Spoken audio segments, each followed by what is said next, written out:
안녕하세요. 포스트 코로나 헬스케어 디지털 트랜스포메이션에 대해 발표를 시작하겠습니다.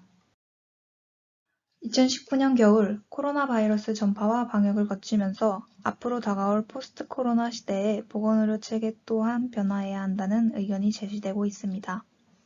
이러한 상황에서 기존 대면 진료에 기반한 보건의료 서비스 방식이 아닌 디지털 기술이 접목된 비대면 서비스에 대한 관심이 높아졌습니다. 글로벌 컨설팅 기관인 가트너에서도 최근 코로나 바이러스로 인해 의료의 복잡성, 병원의 수용 가능성 문제를 겪음에 따라 비용 최적화 및 건강 위기의 빠른 회복을 위해 확장성 및 비용 효과성이 입증된 디지털 트랜스포메이션이 요구되고 있다고 밝혔습니다. 사진은 코로나 바이러스 환자 치료 과정을 크게 선별심사, 진단, 처치, 회복의 단계로 구분하고 집에서 치료를 받는 환자와 병원 입원 환자에게 적용 가능한 가상진료입니다. 이는 코로나 환자 치료 과정에서 우리나라에서도 4차 산업혁명과 더불어 ICT가 접목된 다양한 디지털 헬스케어 제품들이 적극적으로 활용되는 기회가 되었습니다. 다음으로는 우리나라 디지털 헬스케어 우수 사례 부분으로 예방검사를 위한 기술 적용 사례입니다. 먼저 병원체 자원정보관리 시스템입니다. 이것은 병원체 자원 정보를 표준화하고 기관별로 분산된 정보를 체계적으로 관리해주는 시스템입니다. 질병관리본부와 국립보건연구원은 2020년 2월 17일부터 국가병원체 자원은행을 통해 국내에서 분리된 신종 코로나 바이러스를 분양받을 수 있도록 제공하고 있습니다. 다음은 스마트 검역 시스템입니다.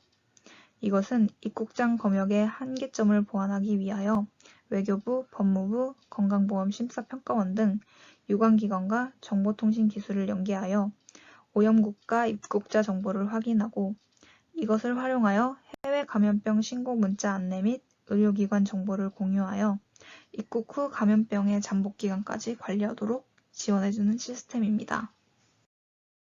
다음은 특별 입국자 자가진단 앱입니다.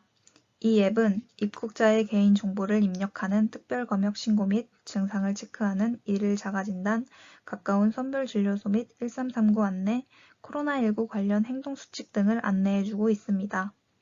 다음은 코로나19 진단장비입니다. 일반적으로 감염병을 진단하는 방법은 분자진단법과 항원항체검사법, 배양법 등 3가지가 있습니다. 국내에서 코로나19 확진 판정에 있어 사용되는 분자진단 기술은 인체의 핵산 정보를 기반으로 하는 진단 방법으로 질병의 원인이 되는 검체의 유전자를 증폭하여 병원균의 정보를 담고 있는 특정한 유전자를 찾아 감염 여부를 진단합니다. 시간은 약 6시간 정도 소요되고 정확도는 98% 이상으로 현재 가장 정확한 진단법으로 꼽히고 있습니다. 확산 방지를 위한 기술 적용 사례입니다.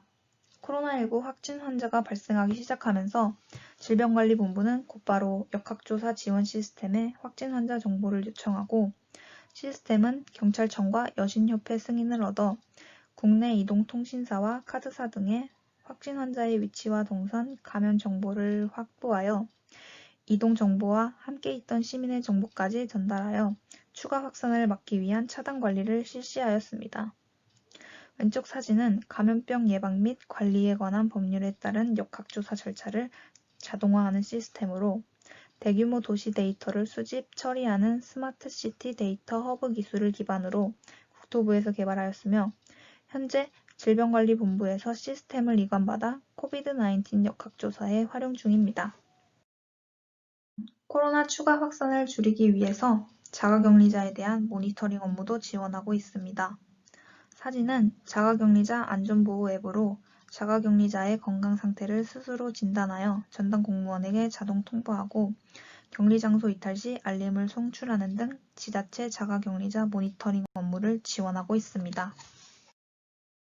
전화상담 및 처방 등 비대면 기술 적용입니다.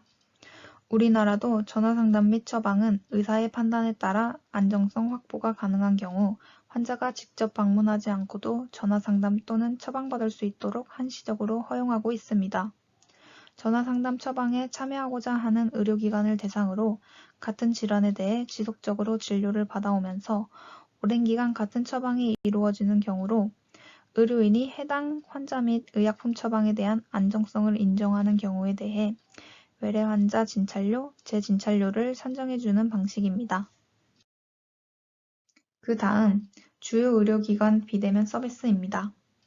의료기관이 자체 보유한 시스템을 활용해 외부에서 다양한 방식으로 측정하여 바이탈 사인을 포함한 환자의 데이터를 의료기관으로 전송하여 의료인이 환자의 건강 상태를 지속적으로 모니터링, 상담 교육 등을 통해 관리하는 모델이며 대표적으로 서울대병원에서 시행하고 있는 모바일 문진 출입 관리 추적 시스템이 있습니다.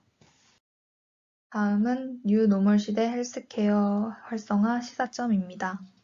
첫 번째 시사점은 개인의 건강정보 활용 및 보호를 위한 법적 근거 마련이 필요하다는 것입니다.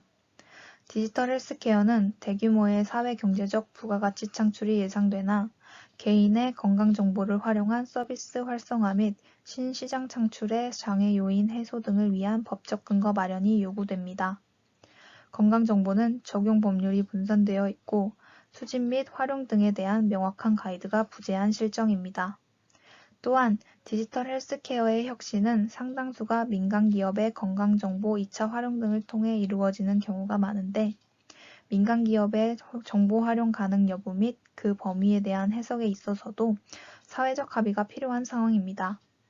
따라서 개인건강정보 유형의 체계적 분류에 대한 소유권, 책임 소재의 명확화, 개인건강정보의 2차 활용 여부, 민간 기업의 건강정보 활용 가능 여부, 정보보호 보완에 대한 검토를 통해 올바른 시장 형성을 위한 법제 개선이 요구됩니다. 두 번째 시사점은 사회적 합의를 통한 단계적 비대면 의료 서비스 실행에 재고가 필요하다는 것입니다. 1988년 서울대와 연천보건소 간에 원격의료 시범사업을 시작한 후로 제도화 등을 위해 세 차례의 의료법 개정을 추진하였고 2002년 의료법 일부 개정을 통해 의사와 의료인 간의 원격 의료는 허용되었지만 30여 년이 지난 현재까지 의사와 환자 간의 서비스로 확대되는 것은 허용되지 않았습니다. 하지만 관련하여 당뇨, 고혈압 등 만성질환자에 대한 원격 모니터링, 거동이 불편한 노인, 장애인 및 의료의 소외지역에 있는 국민들의 의료 접근성 향상 및 건강 증진을 위한 시범사업 등을 다수 수행한 경험이 있으며 최근 코로나19 사태를 기점으로 한시적으로 전화 상담 처방이 허용되었습니다.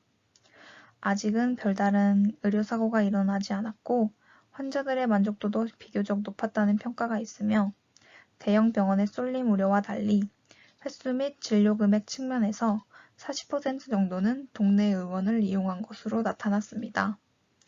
다양한 시범사업의 경험과 이번 코로나19 사태에 따른 비대면 서비스 경험을 기반으로 환자의 접근성, 편의성은 높이고 부작용은 최소화하기 위한 비대면 의료 서비스 중장기 종합 계획을 우선적으로 수립할 필요가 있습니다.